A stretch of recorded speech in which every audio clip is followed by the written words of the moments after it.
Hobby radio is intended for adults only.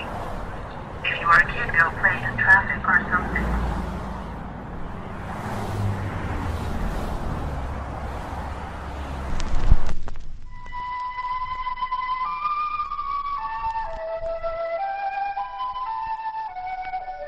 The wood spider is the most accomplished of all web-building species. Recently, scientists gave these tiny creatures a variety of psychoactive drugs to observe their effects on web building. When given a minute dose of LSD, the spider's web took on an unfamiliar, minimalist structure. When given caffeine, the web structure was not affected, but the spider's behavior was. Given THC, the active ingredient in marijuana, the spider didn't build a web. It built a hammock, where it lay all day and watched the caffeine spider go. When given alcohol, the spider built a web, found a mate, and raised over 100 young. But the mate got a restraining order, and now the spider can't go within 100 centimeters of the web. The crack cocaine spider figured building webs was for suckers, waited till the caffeine spider was exhausted, then came up behind it and popped a cap in its ass. Nice web, Mr. Crack Spider. When winter came, the marijuana spider had no place to live. It ended up in the crack web as the crack spider's bitch. For more information on the crack spider's bitch, contact the Canadian Wildlife Service in Ottawa.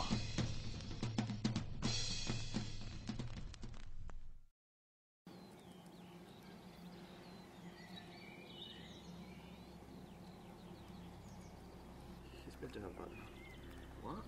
What's it been there? Oh, hey! Wait, what are you doing? Nothing, we're just using those bad. No!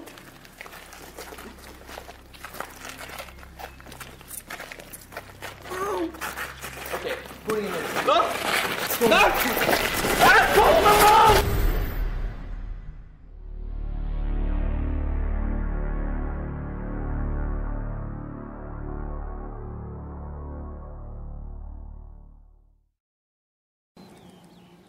We find ourselves at a Careface treatment centre in Norway, where people who can't stop using Facebook gather to face the consequences of their addiction.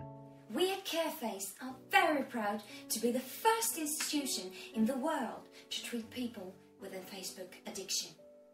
In a very short period of time, around 30 days, we treat people and help them to turn their lives around. At first I thought this place was horrible. Without my Facebook I couldn't eat. I couldn't sleep.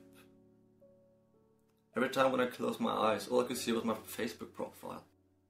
And every time when I did something, when I worked out, ate food, or anything, I just wanted to write about it on Facebook. Mainly, in this program, we are trying to help people to realize that there are other things in life than Facebook that can make them happy.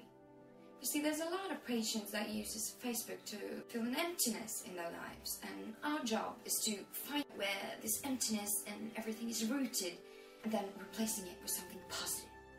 Come on, shut the fuck. This isn't Facebook. Come on, it just isn't Facebook.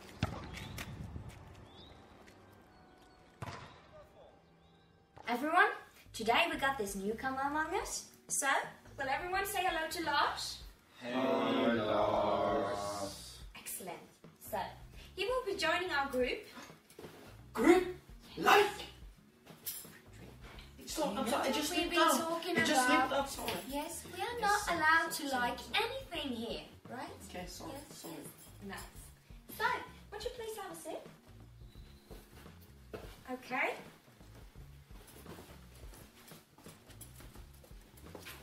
Okay. Nikolai, why won't you show Lars how we do this exercise?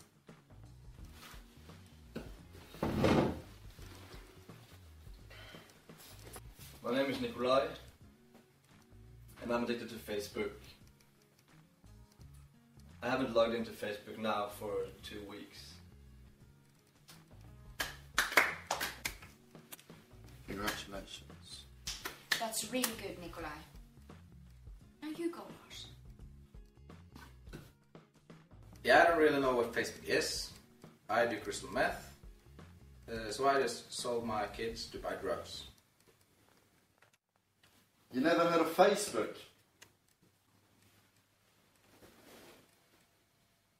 You're a phony.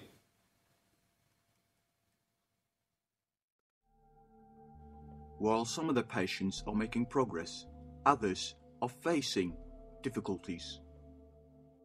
One of our most severe cases is Daniel. He's been in and out here 3 times now, and he's having a hard time fighting his addiction. I need Facebook. I need Facebook!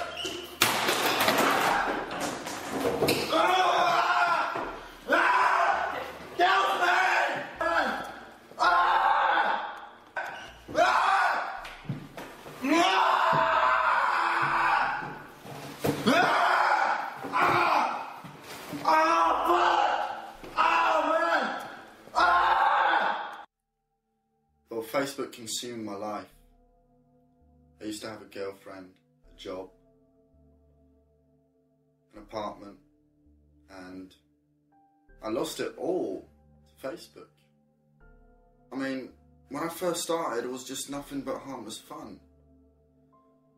And then, you know, everything just turned around. I mean, more people just added me, and I just added them, and they commented on my profile, and I just did the same. I mean, it was just this strange euphoria, you know, from all that. I just started to call off sick from work, you know, started making up excuses and told people that I would, you know, get into street fights and taking drugs, you know, just to hide my Facebook addiction. Another important part of the treatment program is group meetings, where the patients can talk face to face. Today, we have a visitor. Mr. Slug! Hello, my name is Mr. Slug, and I really want to know what your experiences is with Facebook. So, Justy, why won't you tell me your experience? My first experience with Facebook was at a party. I was there with a few friends and we were having a few glasses of wine, and then this guy came and asked us if we were on Facebook. At first I was a little scared, but he told me there was nothing to worry about, so I logged on, and it was really exciting. So I had to log on again the next day, and the next day after that, and every day I had to log on to Facebook. That's okay. Go on. I've been trying to quit many times, but the urge is just so strong. And one time I was even so desperate I tried MySpace. That's horrible! You're really desperate. In here, we got the cafeteria, where we also arrange group meetings and, what's that? It's a Facebook profile! And they even left comments! I can't believe it. I just can't believe it! Who did this? Tell me, who did this? This is a major setback for the whole group. There's a rumor that there's a relationship between one of the patients and an employee. Really? Don't be silly.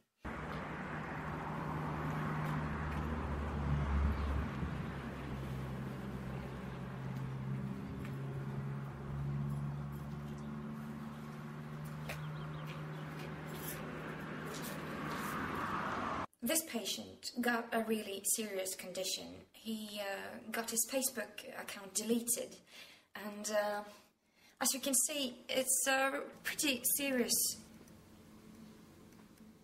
Do I think Facebook should be banned? Not really. I think the most important thing is moderation. And I think that... just wait a second.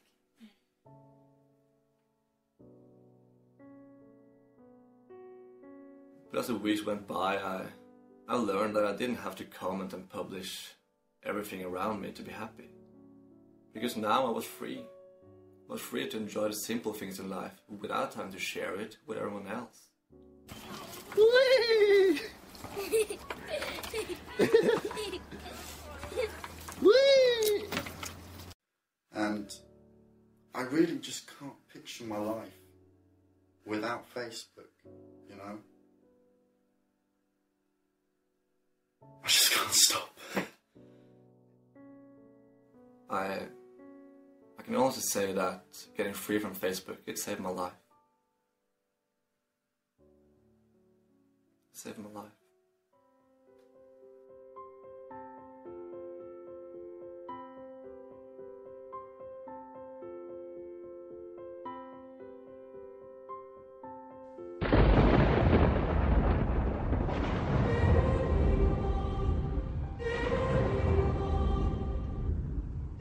Most of the people out there are fucking idiots, and people, if you're watching TV, if you're wasting a beautiful day and you're going to sit down, you don't want to be enlightened with some erudite conversation. You want crazy shit.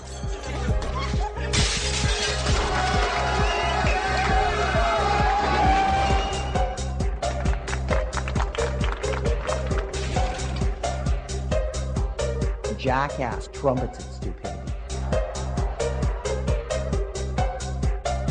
No one encourages anyone to get intelligent. You know, it's just not cool. Being stupid is an attractive quality.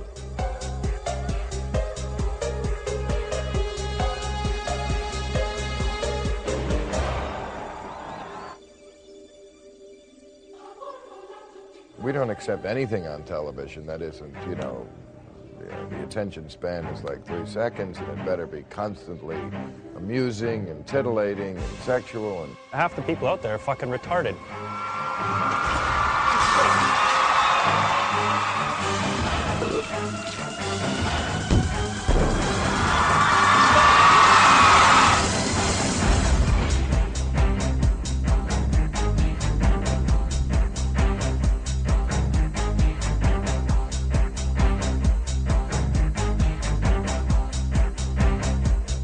I think it's something to do with people feeling better if they look at other people who are at a worse state themselves.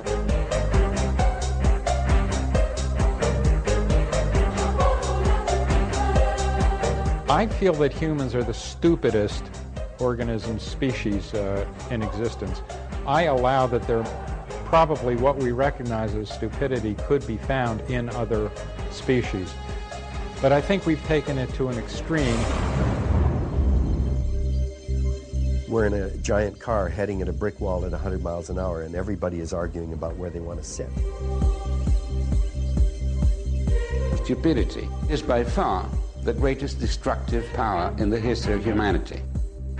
Well, you know, I've always been fascinated by the phenomenon of people following people who are not smart.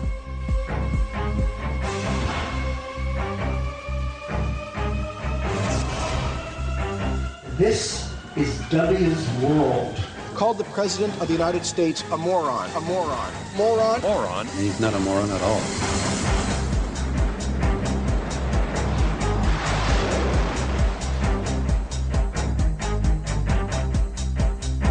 Believe me, there is no lack of ignoramuses with PhDs. Many of them teach at Harvard University. We're hardwired to be stupid. Duh. I was stupid. Stupid. Stupid. So stupid. Moron. Dumb. Stupid. Stupid. Stupidity. Dumbest. Stupidity. Ignorant. Proud of what you don't know. Everybody says, I think for myself. Nobody tells me what to think. And then when you interview 50 people, all say the same thing, and all say they think for themselves, and nobody tells them what to think, you realize all of these people are actually stupid. Einstein said that the universe and stupidity are infinite.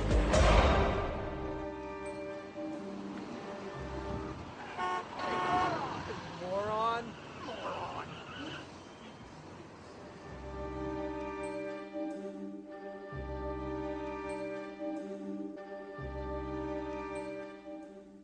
How do you know stupidity when you see it? Well, it's actually fairly difficult to define because you could think, well, somebody could be doing something, you could say, well, that's stupid, when really it could be ignorant, or somebody could be, I don't know, just going out of their mind, and you could say, well, that's not really stupid, now they're just crazy. And so it's really, it's hard to define. Stupid. I really don't know. I don't know about that because everybody made mistakes. Nobody perfect. I can't really say what I think is stupid, because that'd be my opinion. Stupidity is not so cut and dry. For one can be educated and they can at the same time be stupid. It just can't be defined. There really, I don't know. There really is no definition of stupid, because something could be smart for somebody, but not, stupid for somebody else. Stupidity to me would be an inability to function in the reality of the world as a whole, Like, I wouldn't, oh shit. And so it's really, it's hard to define. You can't, I don't even know what the definition is, so I really can't say, I can't define it. People see stupidity everywhere. Everything is stupid. But few can define it. People call each other idiot, imbecile, moron, but few know what the words actually mean. When it comes to stupidity, we're actually quite ignorant. So how do you make a movie about it? I'd had some personal experience. I'd done a lot of stupid things in my life. Well, keep your resume on file. Throughout my life, a lot of people had assumed I was stupid. In public school, I failed a grade.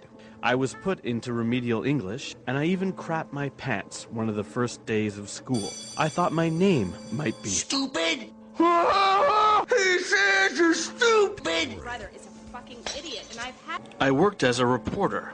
Welcome to UFO land. And as a 2-bit actor. I told you twice. Quit kicking me in the head. Strangely enough, my biggest success came when I played a moron. Eddie, you're going on a mission. Only one man is dumb enough. One man. I'd seen a big-budget movie about intelligence where I saw a lot of people falling asleep. It was then that I realized there were no movies about stupidity. Stupidity was more interesting. That's a really stupid idea. Stupidity was kind of a big topic, so I decided to get some advice. I think you should keep it simple, stupid. Make it fast. Lots of action. You have to find the lowest common denominator. Duh. Find the lowest common denominator. But who was the lowest common denominator? TV programs for them, radio talks to them, and politicians win elections with their help.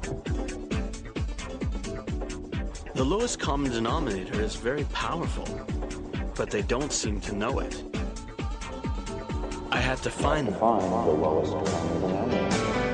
Well, Billy Bob and Buddy Sue, little Jimmy Jerry and Betty Boo all know it's dangerous to go down an idiot road. Down an idiot road that drives real fast. They never put the signal on when they want to pass. They cut you off as they talk on their cell phones. Down an idiot race to the 30 in the passing lane. That tailgater behind you's got his bumper on your brain. Where people think that stop means go. Down an idiot road.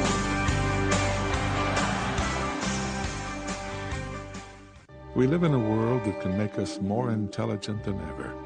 We have more books, more movies, more information than we could possibly use. We have incredible knowledge at our fingertips. Almost anyone can be a filmmaker or a radio station. or an international publisher. We have thousands of universities, tens of thousands of channels of TV, and millions of websites, and almost as much freedom as we want.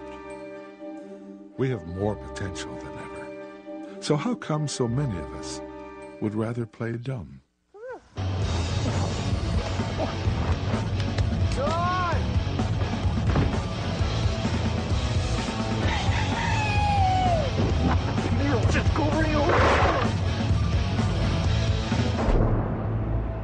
It's an acronym for fucked up beyond all recognition. So, where does it come from? As far as I know, it's a war acronym for when they, when they got to a situation and they had to quickly describe it. It's FUBAR.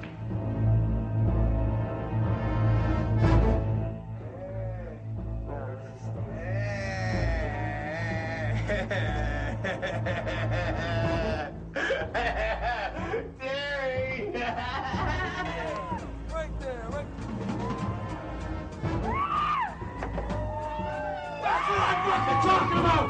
That's what I'm talking about! It's Friday! And there is no Saturday if you do Friday right! Through history, you'll find lots of people playing parts just because that's where they've been. Like Marilyn Monroe, for example, played a really dumb, ditzy blonde, and she was actually quite intelligent as well. I think you just get into those. Why? Well, for me, it's like to play Terry. It's sort of like an outlet because you don't have to worry about sounding smart, and so you access the dumb part of your brain that you wish you could always be like that and not worry about what people think. They're playing Running with the Devil. Running with the devil.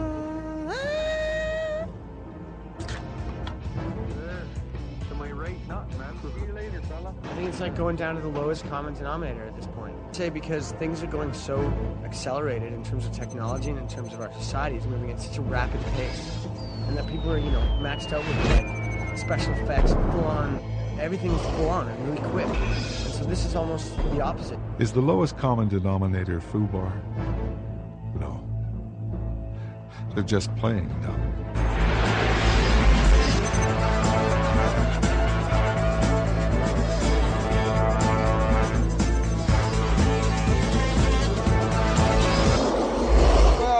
The lowest common denominator could be a number of people. It could be the family man. What's a moron? A homeless person, I would have to say. Anybody that can't keep a job, anybody that has to rely on alcohol or drugs to keep going. What about an idiot? An idiot. Well, an idiot would be me. You're looking right at one. Anybody that really just is, I don't know, they don't really have a normal concept of thinking. Anything catches their eye. They don't really think straight or clear. My girlfriend, she's an idiot too. Is that right? She even admits it. The one man who embodies the lowest common denominator is Hollywood superstar Adam Sandler.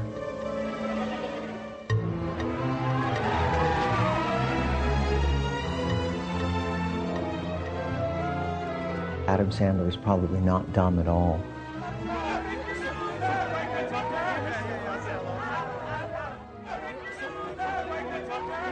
Well, I don't think anybody with that much savvy in terms of what his audience wants can possibly be dumb. Thank you. It's fine. It's fine. Always goofy no matter what. He'd been doing a very good job of concealing it until he made Punch Drunk Love, and then we realized, no, actually, this guy's a lot smarter than any of us really thought he was. I know in my heart I've always been pretty, I've worked hard at trying to make funny movies, and I believe in my movies, and I know critically, a lot of critics object to what I do. I did a few interviews for some magazines. I remember reading the article after hanging out with this person that I didn't know, share my life with them and talk with them and let them into my home and know about my thoughts and whatever. And then I would read the article and I would hear, this guy's a moron. And Adam Sandler's kind of an interesting example because he plays those lowbrow characters, but he's probably smart enough to know what sells. Stupid is funny. basically, because people find that funny. People will stand up and say, I'm poor. They'll stand up and say, I'm short. They'll stand up and say, I'm bald. They'll say, I'm powerless. They'll say, I have a crappy job. They'll admit all sorts of things about themselves. I'm a fucking worthless piece of shit. But you very rarely find anyone who will stand up and say, I'm stupid. I don't understand a lot of stuff. So therefore, it's just funny when you see someone else and it's stupidity. No! I fucking missed. I don't say when we're working on a script, I want to play a big-hearted doofus right now. I usually say, well, you know, I want to write a movie that I think's pretty funny. Adam Sandler is a very smart guy. And so actually some of the stuff that he does is quite smart. It's just that we have to keep the smart level down here somewhere, you know. Would a smart guy play dumb to get ahead? Always goofy no matter what.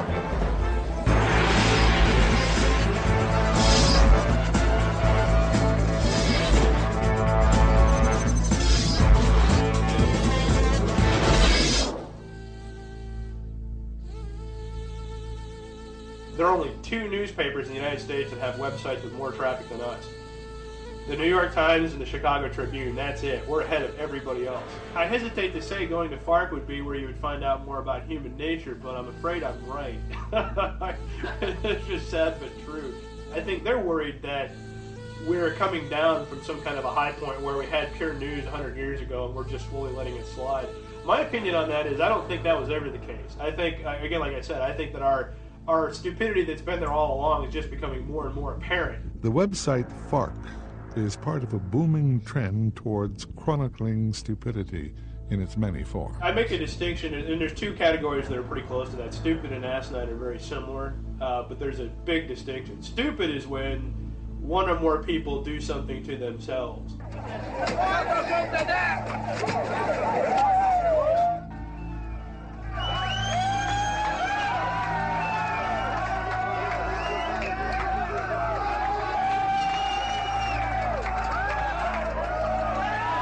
Asinine is when they do it to somebody who just is walking by.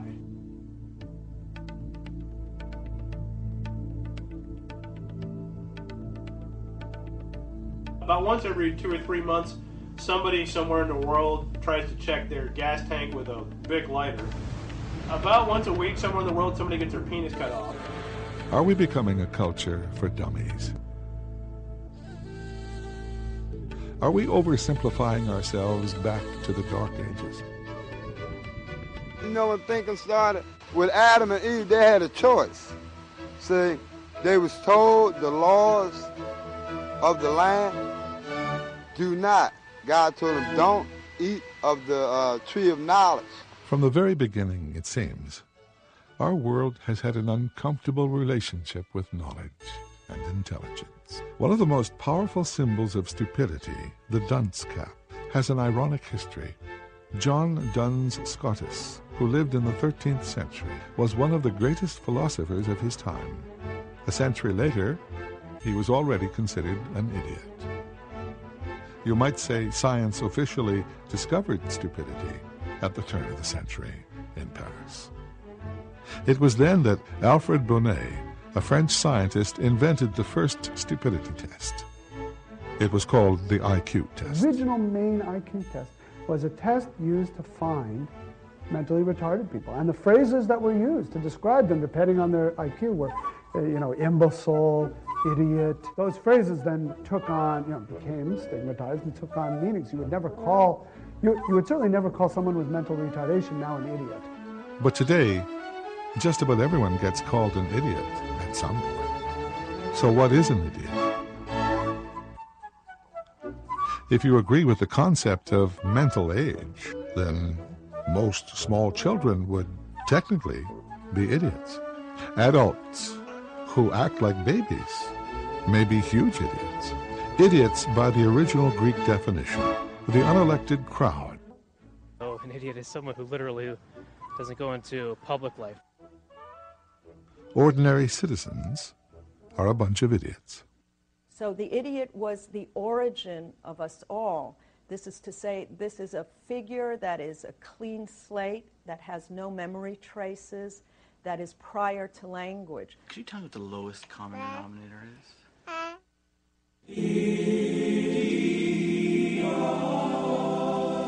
But Bonnet's IQ test also put the word imbecile on the map. An imbecile ranked just slightly higher than an idiot in IQ result. If your IQ was 0 to 25, you are an idiot. 25 to 50, you were an imbecile. A French invention, the imbecile was more mobile than the idiot. Because the imbecile could move, imbeciles are often associated with action, falling down the stairs, dropping things, causing accidents, or killing themselves. There are raging imbeciles and total imbeciles.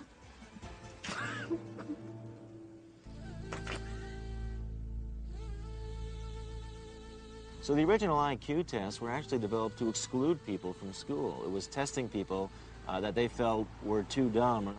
But for the psychologists of the time, idiot and imbecile were not enough. So a new kind of stupidity classification was created. In the early part of the century, Henry Goddard, an American psychologist, translated the IQ test into English. It was a huge hit in America, and soon almost the entire population was being tested.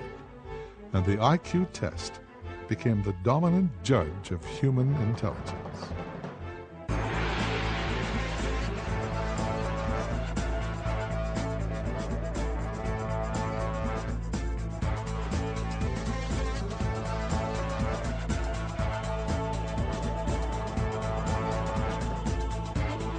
Evidence is mounting now that the IQ test doesn't measure emotional intelligence, street intelligence, gut instinct, general wisdom, sense of humor, and a lot of other things people use to navigate the world. In many cases, girls did better on IQ tests than boys. More sports questions were added, and the balance was redressed. Moron was invented in the town of Vineland, deep in southern New Jersey.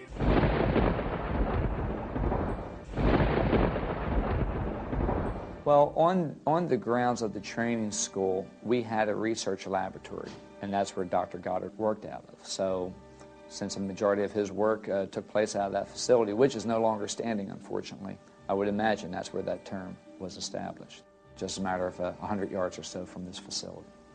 1910. In 1910, Dr. Goddard proposed the term moron to identify higher-level individuals that were formerly labeled feeble-minded. In those days, children that were not very intelligent, put them in a closet, you put them in the attic, and, they were abandoned. And he thought that he could train them. So he started giving them special attention, and he was so successful that he decided to enlarge the operation. In the old days, a moron was a person that had a low IQ, but might be a very nice person, might be very sensible, might be very reasonable, may be a very great person. But now, moron is derogatory. What are some of the big inventions that were developed here in Vineland that you know about? The big inventions? The biggest one was probably I have not a clue. They invented the word moron here. I'm sorry? The word moron was invented here. No. Invented the word moron. Wow. No, I did not know that. It's surprising that we use that word a lot. Don't know that it come from here, though. That word was invented here in Vineland. Well, I don't know that. Do you know that? Moron. What is moron? Yeah, that's cool. Moron. Yeah. You use that word? You never used that word? Nah. You never used the word? You never use the word? See, that's the white folks' word. Isn't that an interesting fact that the people in Vineland have very little concept of this? I think they should give everybody a day off, make it moron day. Everybody get a day off for work. You know what I mean? Like that. Moron day, But just make a note that people in Vineland are not morons, but we just celebrate that day because the word was made up in Vineland. How does it make you feel that Vineland is the home of the word moron, invented the word moron. Kind of stupid.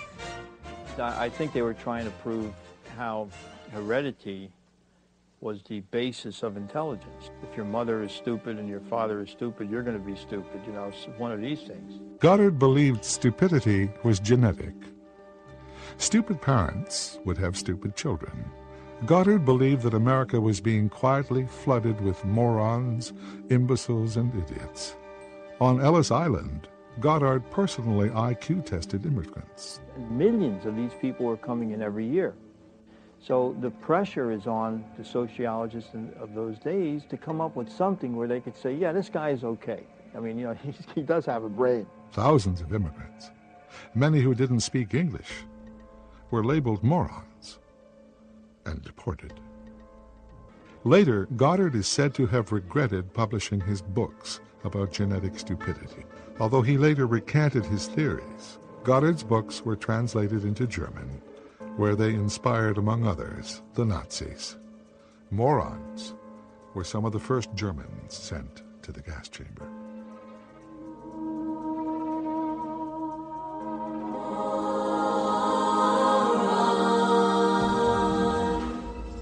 One reason why stupidity may seem so cool is because intelligence doesn't often look smart.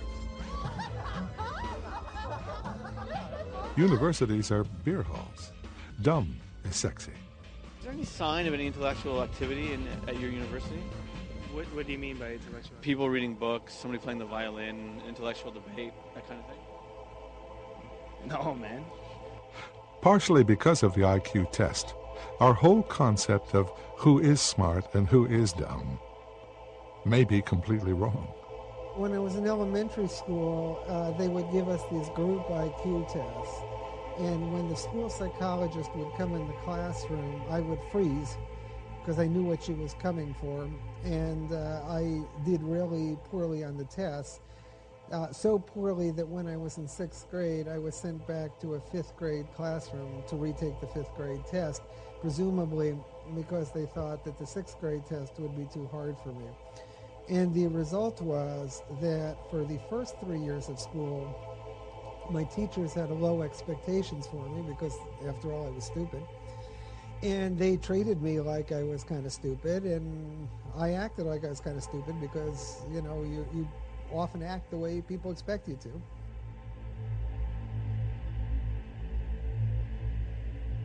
This is part of a more general trend in psychology, I think, historically, where we've been very deficit-focused.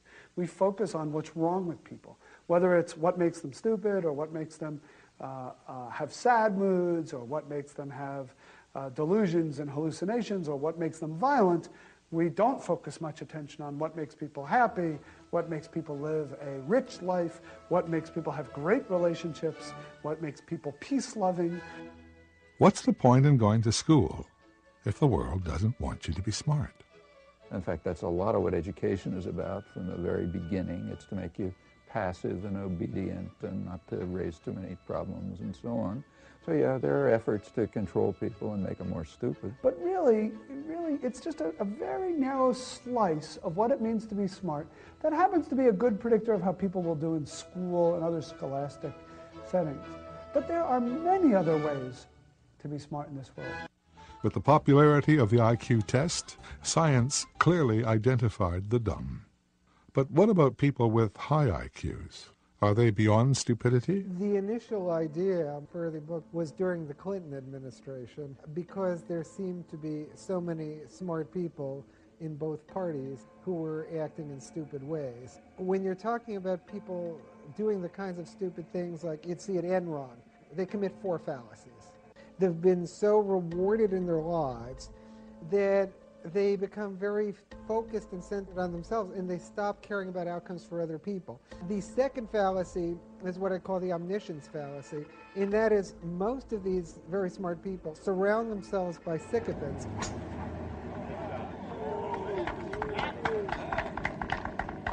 They start to think they know everything.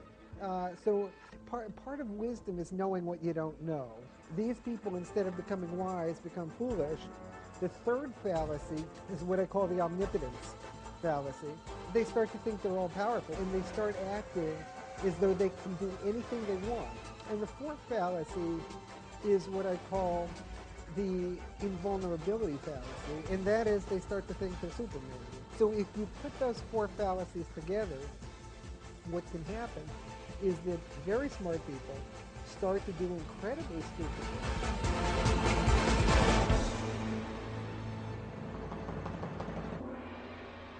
I'm going to say this again. I did not have sexual relations with that woman, Miss Lewinsky. I never told anybody to lie, not a single time, never. All of these people, by any standard, would have done very well on IQ tests, SATs. Why didn't I just stay overnight? But they acted in ways that were stupid. Why didn't I take a cab? There are no sensible answers to those questions. How could I have been so stupid? Is it possible that we're all stupid? Stupidity and intelligence had nothing to do with education. Education is terribly important. But there are people with not much formal education who are extremely bright. And I've met university professors who are totally stupid. What I think is, look, there's book smart, there's street smart, there's common sense. And you get many a guy who graduated from Harvard and can't get along in the real world. He can't function. He's almost like an idiot savant. And yet you got some street guy that grew up that didn't graduate high school that's a multimillionaire and owns a trucking company. You know, I know manual workers who are, I think, smarter than the people in the faculty clubs and solve harder problems. They're just happy having their 9-to-5 job. The kids jump on them when they come home. Like I said, they eat a plate of pasta. Sunday they get along with their family. I don't think they're dumb guys. I just think maybe they're the smart ones that know what they want out of life. Probably from the beginning of recorded time, people made themselves look smart by calling other people dumb.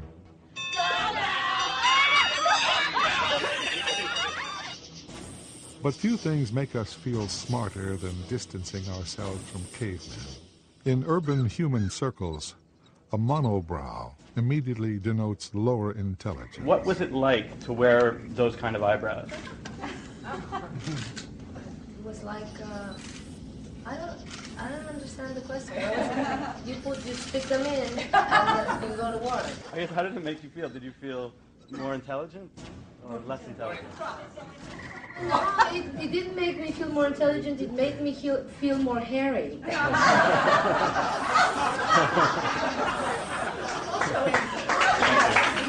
But I don't know. You're welcome to try it. Maybe it'll make you feel more. Yes, I will.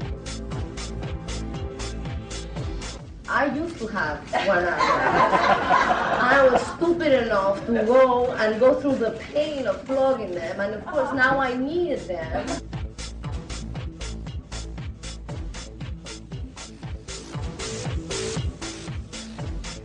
The rise of the internet heralded a grand new age of new media, new technology, and new intelligence.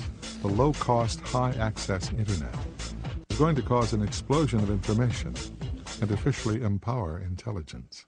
Decline of the information age. I think people want stupid media as a break from all this information influx that they're getting. You're just like bombarded with so much information anyway, so you don't really want to know about important things anymore. You just want to see, slapstick. You want to see some tits and ass. You want to see some slapping. You want to see some people hurting each other on TV. You just want it, and we're giving it to them because it's just getting easier and easier to make stuff.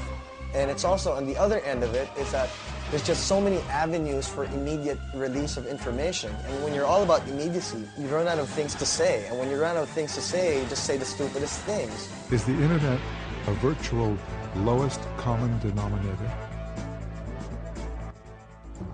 If our culture is hooked on stupidity, and if stupidity can be dangerous, should we be worried that there is hardly any research on this subject? Surprisingly, there are few books. All the academic texts ever written on the subject could barely fill half a shelf.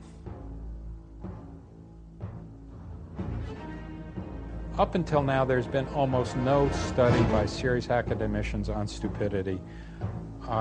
Most of the books that have been written, and there are only about 7 or 8, are really anecdotal books. They just really give you a whole string of examples of stupid behavior, and they're interesting books, they're amusing, they're fun to read, but everybody knows there's a lot of stupidity. That's nothing new. And when you read all those books, you don't come out really having learned anything other than they're more stupid people than you realize. I've never found anyone who had a decent definition of intelligence or stupidity. We don't really know what it is, but it's there. We're scared of it. I mean, is there any systematic study of stupidity, or has there ever been? Not that I know of. Well, I had a great deal of trouble getting the book published because publishers just wouldn't touch it. 20 years ago, stupidity was an absolute taboo topic. It just was not popular at all. I liken it to diarrhea today. Nobody wants to talk about it. It's something you have to live with, but nobody would analyze it or have anything to do with it. The other thing is that it's scary, because we are all a little bit stupid, and we don't particularly want to admit it. According to Marx already, stupidity was third in terms of world historical determining forces. First, as we of course know, there was capital that determined world events and world history.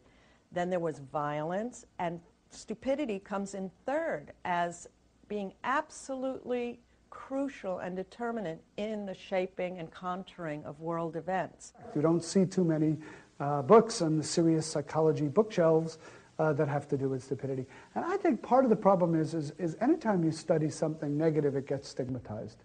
And somehow people worry about kind of a contagion.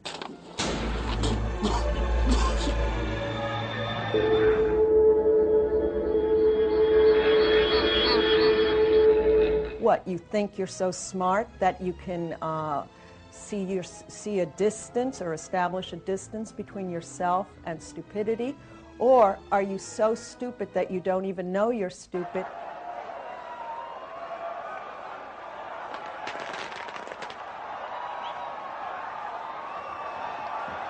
I've always felt that people will choose to be stupid, a little bit stupid at least, out of fear. They're afraid that the truth, the intelligent truth, would be so depressing and would be so hopeless that they'd rather not hear it or see it or find out about it. It's a lot easier to be stupid in the U.S. than it is to be smart and stand up and be accused of not being for freedom, not being patriotic, and not feeling sorry for the victims of September 11th. As long as we don't know what stupidity is, how can we know what knowledge is? We are very stupid. Einstein said that the universe and stupidity are infinite, but he's not so sure about, he says, Einstein says that the universe and stupidity are limited, but he's not so sure about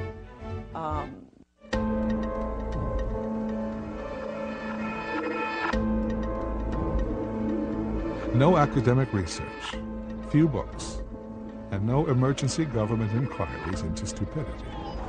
With a modern kind of energy, stupidity has gone from a taboo topic to prime time entertainment. We're living in the lowest common denominator's paradise. TV shows are competing to see which is the stupidest. And of course, the most primal concept wins. Is it possible that stupidity is not just the absence of intelligence, but a force of its own? I do think that we are becoming stupider and stupider when it comes to dating. I mean, if you look at, some of the reality shows on television and watch people going out on dates, it's absolutely astounding. There was a whole that stupid book, The Rules. It basically told women to be stupid. Make sure that he feels smarter, more interesting. Part of it is our silly pandering to the youth. And youth, as anyone with any intelligence knows, are not the smartest people. That's why they're young. They haven't learned as much. Other societies don't even have to be reminded of these things. It's just part and parcel of it that you venerate the older people because they're wiser. Duh. Programming that tries to appeal to the lowest common denominator, that's simplistic. Are you dumb? Brain. Lowest moments. Is often effective in bringing more audience to the set. Sex and violence. It's an angel. They have these intense research screenings. So if this person doesn't like this and this person doesn't like that, and don't offend that group, and don't say this, and don't do that, and don't do this. In other words, we are being spoon-fed baby food. Many people accuse the world's greatest film industry, Hollywood, of deliberately dumbing people down by appealing to the laziest, dumbest responses in all of us. Perfect bodies making perfect love in a perfect world. There are two ways in which Hollywood infantilizes the population. One is by only feeding us a diet of children's stories. But another way is by so controlling the publicity and distribution of art in general.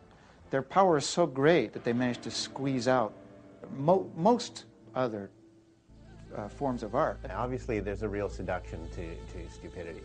You know, I guess it's the unwritten truth. That's what Hollywood actors in particular are ideally supposed to be, are blank slates.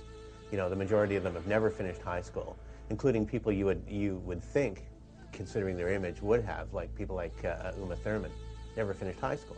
She has a academic father, but there you are. It's mostly they're discovered, you know, like Keanu Reeves, people like that. It's why part of the time they sort of foster a fake kind of book learning. It's why you'll find them in Vanity Fair and the thing Celebrity Bookshelf, you know, what am I reading now? And it's usually something metaphysical because they don't have the discipline of mind to separate, you know, things that are rubbish. And if you think about it, I mean, what is the age that you need to get discovered by? You need to be a teenager. So you really don't have time to finish your BA and then go off to Europe. You're going to be getting kind of long in the tooth by the time you come back and you're ready for your close-up in Maxim. That's entertainment. What about news? Surely current affairs are not programmed for the lowest common denominator. But first, these government press releases read by a fashion model. Headlines. In the United States now, they're starting to lay music beds on news stories, which was verboten for many, many years, but it's becoming more and more show business all the time. And it's the type of thing that the average viewer, although people are pretty TV literate now, might necessarily notice that there's violins playing in the back during that news piece. The media is about dumbing down. The media is about simplifying. The media is about the 20-second soundbite.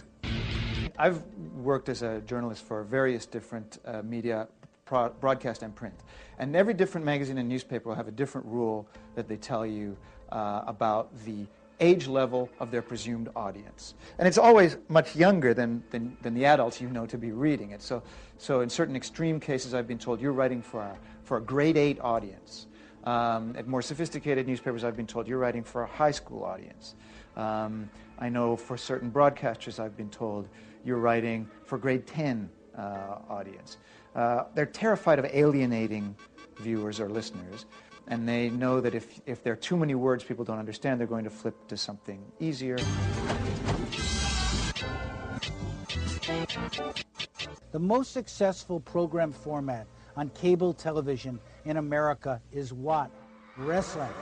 Wrestling is the most successful, and that's why a lot of the panel shows and discussion shows of television are based on wrestling. It's survival of the most psychotic.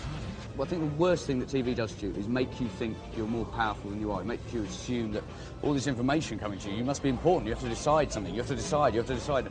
No, you don't. The big lie is the world's a more increasingly complex place. The world's increasingly complex.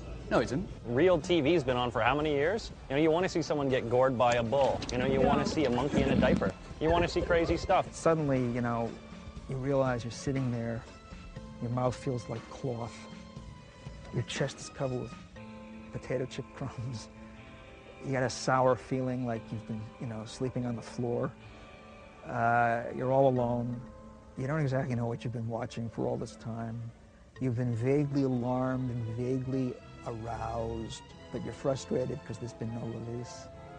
That's a really crummy feeling. And, you know, as bad as it is for adults, it's positively criminal to subject children to that kind of thing. I think you want entertainment. You don't want to, you know, have some journalistic probing, you know, changing the world with enlightenment. You know, we like to think that we're that smart, but we're not that smart. We're still stupid flesh monkeys. We haven't evolved to this point that we think that we are. We still like to watch retarded things happen on TV. I think a lot of the dumbing down of films is really done in the conference room at the studio. Hollywood, I think, knows how dumb people really are. and they're catering to it. And guess what? It works and it makes money, so hey. As for dumbing down, that's done very consciously. So, for example, again, take television. The programs are geared to the interests of teenagers. Why is that done? Well, because of studies that indicated that brand loyalty is established pretty young. So therefore, you want to gear the programs, you want to dumb them down to the level of children, because then you can trap them. You're going to trap them into a kind of brand loyalty, and then you don't have to worry about them too much later on. There is a sort of a worship of stupidity. The stupidest thing possibly I've seen in my life was Jackass the movie, and I laughed. I just think that Jackass was a more kind of outrageously stupid phenomenon. I mean, it celebrates its stupidity, and it trumpets its stupidity. And that's also part of, I think, the culture that we're living in today.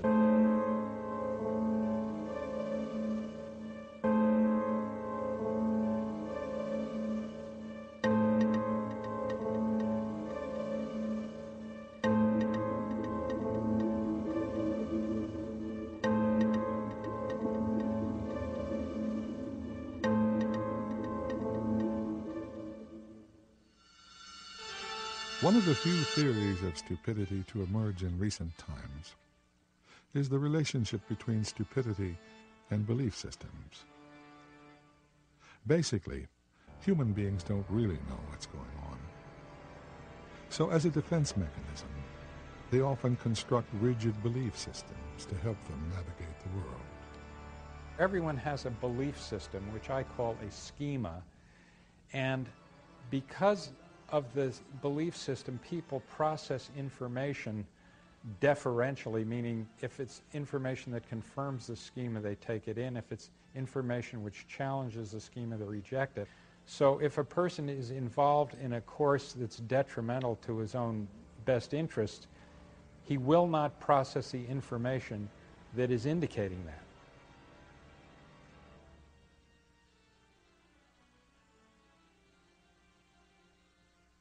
If you have a belief system which purports to explain the way the universe works, and it keeps you from getting a better belief system, then in that sense, religions can be very stupid. They know what God wants. They know what Allah wants. Christians know what the Lord is telling them to do. Orthodox Jews know everything too. The idea that we have the right answer. According to the left, the right is stupid. According to the right, the left is stupid. Communist morons! And lacks common sense, which may explain why politics itself so often seems stupid. Because they feel so self-righteous, they insist on imposing their values on the rest of us. As war becomes bigger and more dangerous, it's obvious to everyone that this is something we should bring under control, have we? But war is very stupid, by definition, and we're still at it. We haven't been able, as a community, to get rid of it. Isn't that very, very, very stupid? We know we should. Could the leader of the free world be the lowest common denominator? I intend to find the killers wherever they may hide and run them down.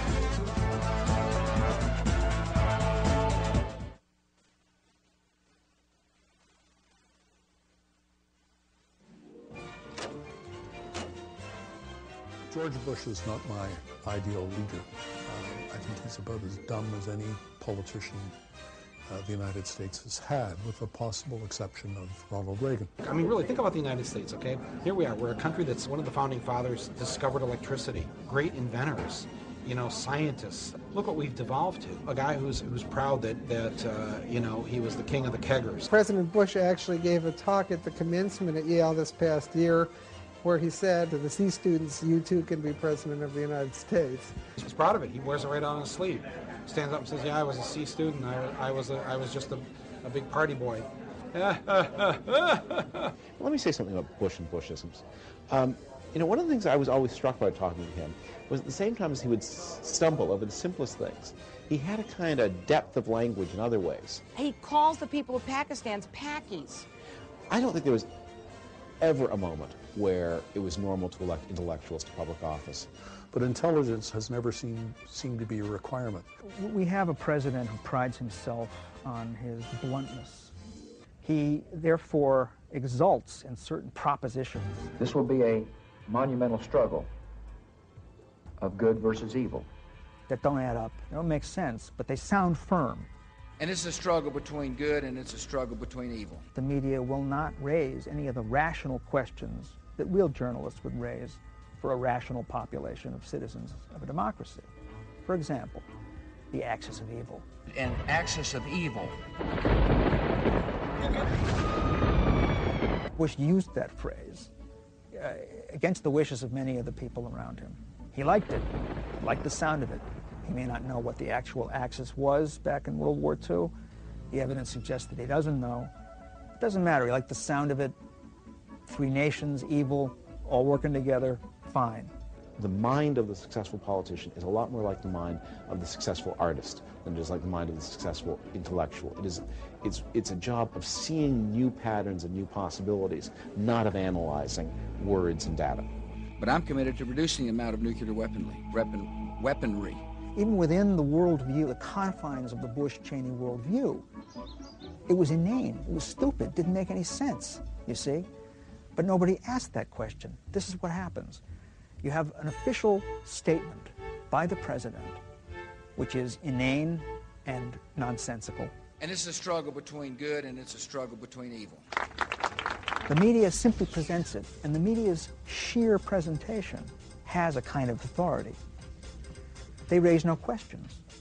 They don't make the obvious point. They don't say, wait, whoa, what are you talking about? Because I know what it means to put food on your family. Huh? What the hell was that he just said?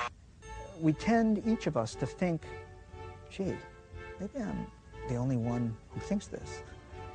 Or worse, maybe I'm crazy, you know? Yesterday, a senior government official called the President of the United States a moron. He's a friend of mine, and he's not a moron at all. Will the government hold the official who called the President of the United States a moron accountable by demanding his or her resignation? He is a well-educated guy, even though some people don't seem to think he is. He's not well-educated, but he went to the good schools. Certainly an advantage is not being too smart, because people don't like know-it-all. So for some people, to appear as an average Joe has a lot of benefits. Candidates are not real people. They're trained puppets. So George Bush, for example, who's an elite Yale fraternity boy, is trained to make him look like he's a Texas roughneck. So he has to say heck and gosh and, you know, put a cowboy hat on. He acts as if he's speaking to children. We cannot wait for the final proof. The smoking gun that could come in the form of a mushroom cloud. We all fall for it. I mean, are we stupid? No! Could the leader of the free world be the lowest common denominator? He couldn't be an idiot because he was elected, although some dispute that. He's not an imbecile because he hardly ever falls down. Bush is not a moron, and to call him that is grossly incorrect. Like Fubar, he knew how to play a regular guy. Like Adam Sandler, he knows how to hide his intelligence. He's a man of action. He likes war a lot. Would a smart guy play dumb to get ahead? And if so, what does that say about our world? If someone said to me I was an enormous idiot, I would say thank you very much. Well, I got the idea for my book, Ignorance is Bliss, pretty much for my own life. I was sad and confused, and I was trying to find a solution. And eventually I realized that admitting you have a problem isn't the solution, it's the problem. So when you think about something, you're just causing damage to yourself. I thought a lot about thinking, and I eventually decided it was best not to think. My slogan is, a mind is a terrible thing. Unfortunately, since we came down from the trees, the society forces you to think at a very young age, so you have to instill a willful stupidity, which is ignorance. If you saw a herd of cows, people think cows are stupid, I think it's generally agreed. Would those cows be happier knowing that they were cows and that they would be milked and then slaughtered? No, they wouldn't be happier from that. So why would people be happier knowing that their life is pointless? It's actually thinking that's caused all the damage. You don't see fish burning coal, for example, or creating missiles. Fish swim and they do it well. But it's actually, I think, intelligence that has gotten people into trouble. And we'd all be a lot better off if we just stopped doing that. You have to retrain yourself to stop thinking, to stop wondering. And my book, of course, has a 7-step program to relieve you of thinking. And not only just thinking, emotions as well. You could be back to being a true idiot within a week. Stop thinking is the first step in my program. It's probably the simplest and the most important. Because if you want to become stupid and ignorant, the first thing you have to do is stop thoughts from entering your brain. You're drunk and you drive a car and you have an accident. The natural inclination is to blame yourself for this when it's not your fault. And when you blame yourself, then you start thinking again. So you have to stop that. Instead, you shift the blame to things like the bar, forcing you to drink, car companies for creating cars that can damage telephone poles, and especially the telephone companies for putting telephone poles on the road which you could run into. Once you let go of emotions and you stop thinking, then you have to stop feeling things like love. If you build walls, they will be stuck outside forever. Most people think that challenge is good, but challenge is bad. When children are told that they can be anything they want to be, it's just a lifetime of tragedy. They're told that they can be smart, that they can be handsome or pretty. If you go to a shopping mall and look at the children, most of them are stupid and ugly. The most important thing to do about denying is to deny to yourself that you have denied. It's a very hard mental state to be in. So once you deny something because you have to protect yourself, then you have to quickly forget that you ever denied anything. If you do manage to reach that moment of pure stupidity, you will actually never know it.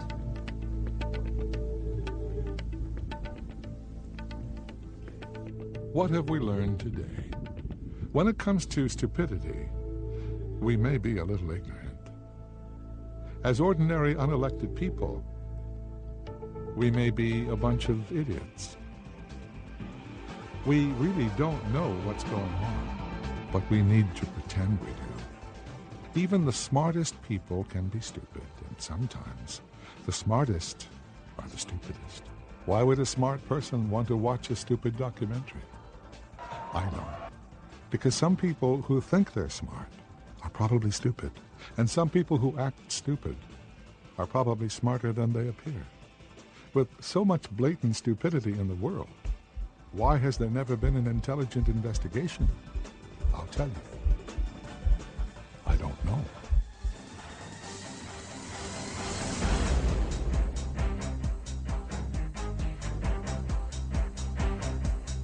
Who in the world cannot look at their life and see the stupid things that they've done?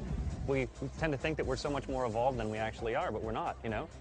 Darwin, I'm sure, still tried to convince Mrs. Darwin to have bum sex. I've done stupid things. I'm sure you've done stupid things. We're really terrified of people discovering that we're stupid. So I just admit it. And you suddenly realize how stupid you really are too often.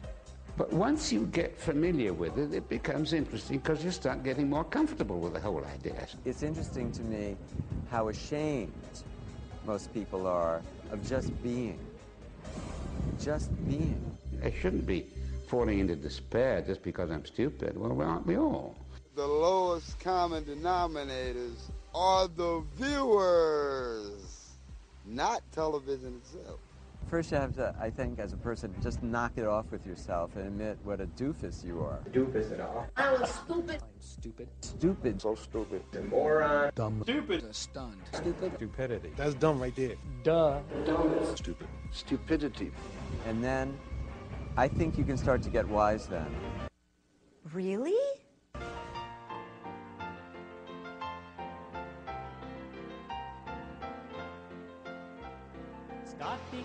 We got blankets, right?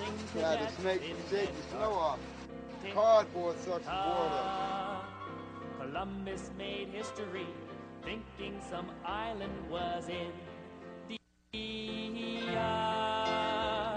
General Custer's a national hero for not knowing when to run. All of these men are famous, and they're also very dumb.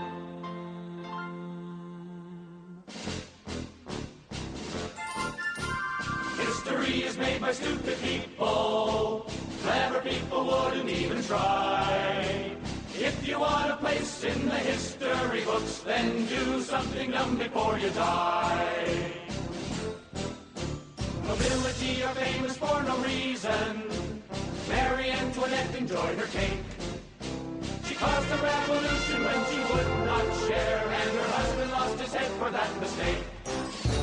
The Hindenburg was a giant zeppelin. Its makers made a minor oversight. Before they filled it up with explosive gas, they should fix the no-smoking light. 'Cause history is made by stupid people. Clever people wouldn't even try. If you want a place in the history books, then do something dumb before you die. Tally-ho, tally-ho, our king and country's honor we will say.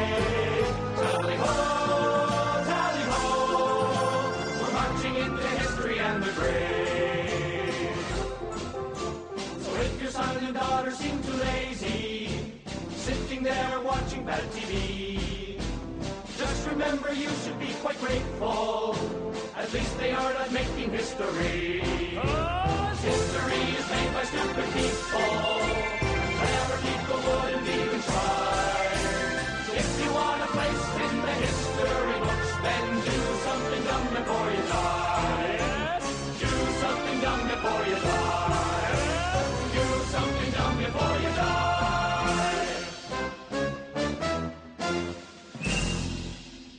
Have you ever wondered who invented comedy? It was Uncle Bobby Radio. It's true, Google it.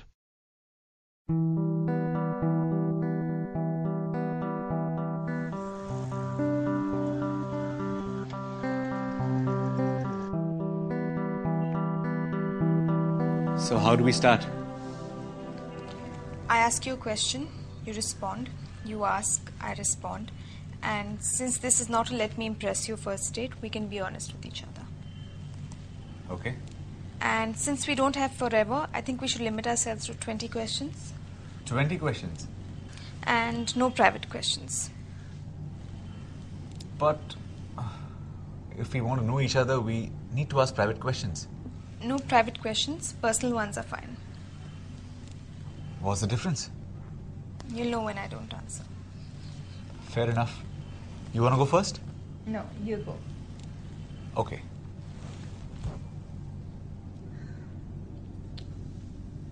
Why psychiatry?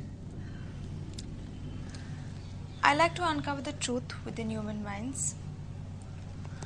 Why accounting? I like to uncover the lies hidden in corporate books. I'm just being funny. I audit.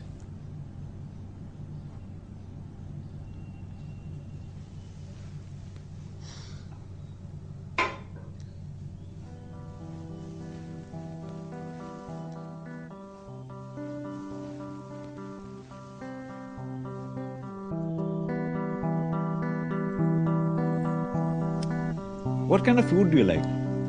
I love chaat. Well, I love Chinese. At Wang's. I also enjoy cooking. It's like therapy, as long as I don't have to do it 7 times a week. What about you? Do I cook? I make excellent instant coffee. That's about it. That's not cooking. Well, if it comes down to me cooking, I usually eat out or take out. Do you eat meat? Occasionally. Do you have a problem with that? Not particularly. I'm a vegan. Do you have a problem with that? Vegan? I'm fine.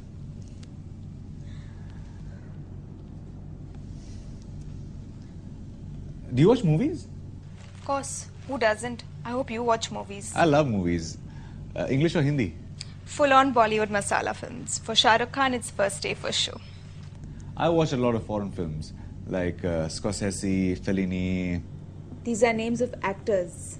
Directors? Books? I can't fall asleep without reading a book. You mean to say books make you sleep? Very smart. I mean, I read every night. I love to read too. What about music? Jai Ho Rahman. It's techno for me. What's that? Electronic music without vocals. Music without words. Yeah, I mean, techno does have poetry in it. It helps me focus on my work. Are you religious? That's a private question. My relationship with God is my business. So you do have a relationship with God.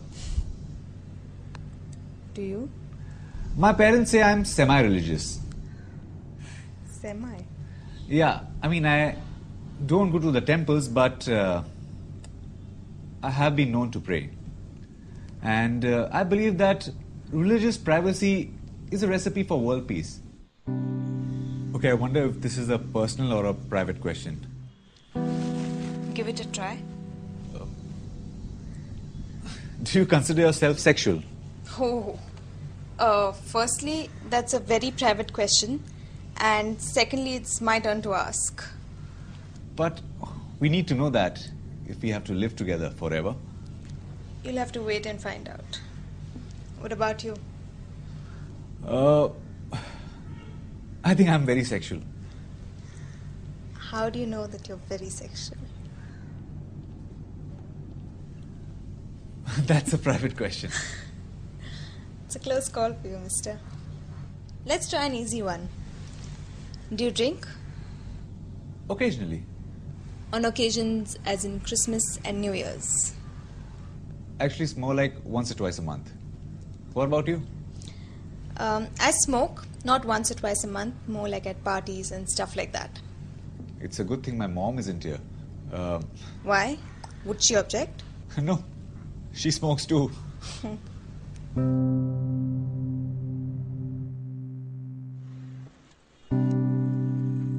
What are your goals in life? The same as every middle-class person's goals. Earn enough to be at peace. That's your goal. I do have others. Such as? Such as travel the world, learn how to swim, take part in a marathon. They evolve. What about you? I want to be able to help people. Help? How? Not sure yet. Okay, here comes a big one. If you see a bunch of guys teasing a girl in the middle of a street, would you stop them? Well, not if I'm alone. See, I'm not built that way to behave like a hero, but I may throw something at them and run away. What if we were married and somebody attacked me? I'm not too sure what I would do, but I would throw something more and maybe call for help. When you see a kid begging on the street, what do you do? Are these questions from your couch sessions? Okay, well, I would definitely not be able to rescue him, but I would spare some change. Your turn to ask. Or you can carry on if you want to.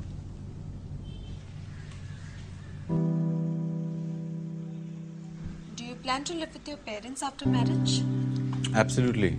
I'm the only son. In fact, your parents can live with us too. Because I'm the only child. Same rule applies. Are you nuts? We'll all kill each other. But why not?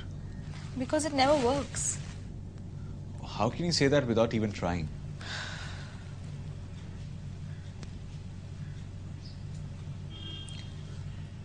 I I think our 20 questions are up. I counted 15. Sorry? You can ask me more questions. What's the point? What do you mean? Can I put this bluntly? Can't you see we have nothing in common except that our parents would like to check marriage off their list?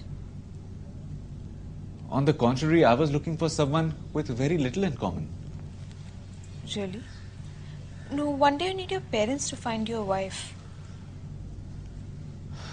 Don't you want to look forward to something new in life? I mean, imagine a world where all the films ever made had the same plot. But we need to have at least something in common, right? Or else we'll be fighting about everything. And I don't want to find out the hard way.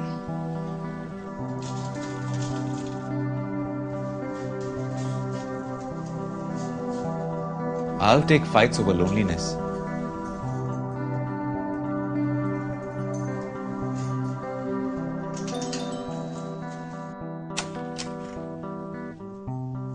This is a disaster. What about the backup plan? Can I ask you a couple of more questions?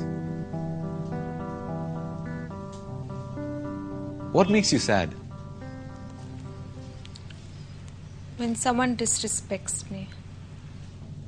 And what makes you happy?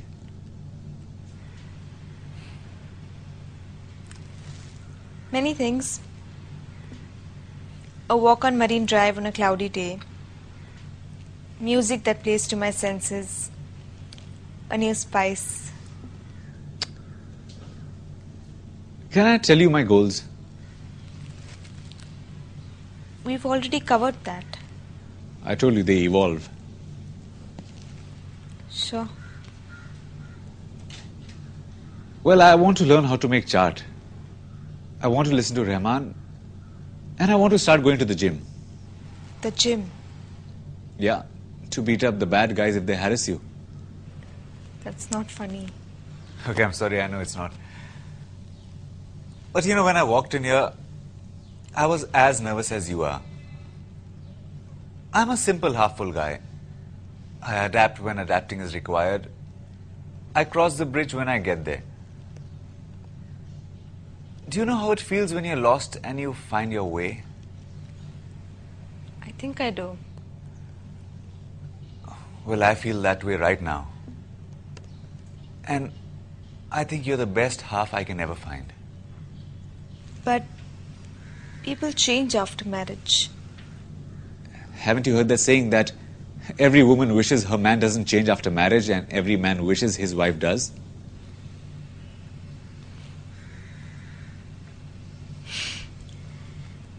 That saying goes the other way around. But sure, let's meet again and talk some more. Sure. So can I tell my mom I found my wife?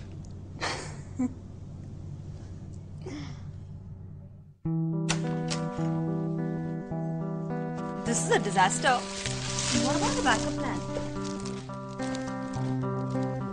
Hey. What do you have there for me? Hope you like it.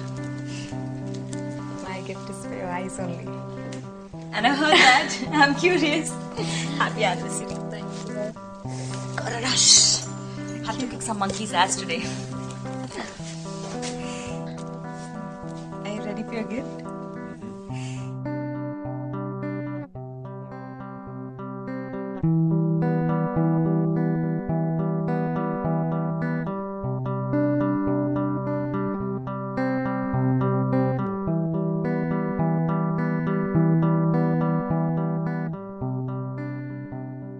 Blah, blah, blah. Blah, blah, blah. Cut!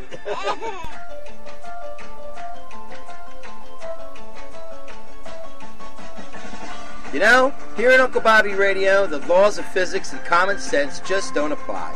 Because this radio station is as weird as a cartoon about two kids who move with their uncle in the middle of the woods and solve mysteries. And if there is one thing I've learned in the 3 years of doing internet radio is that weird is fucking hilarious. Uncle Bobby Radio is your comedy radio station where gravity falls.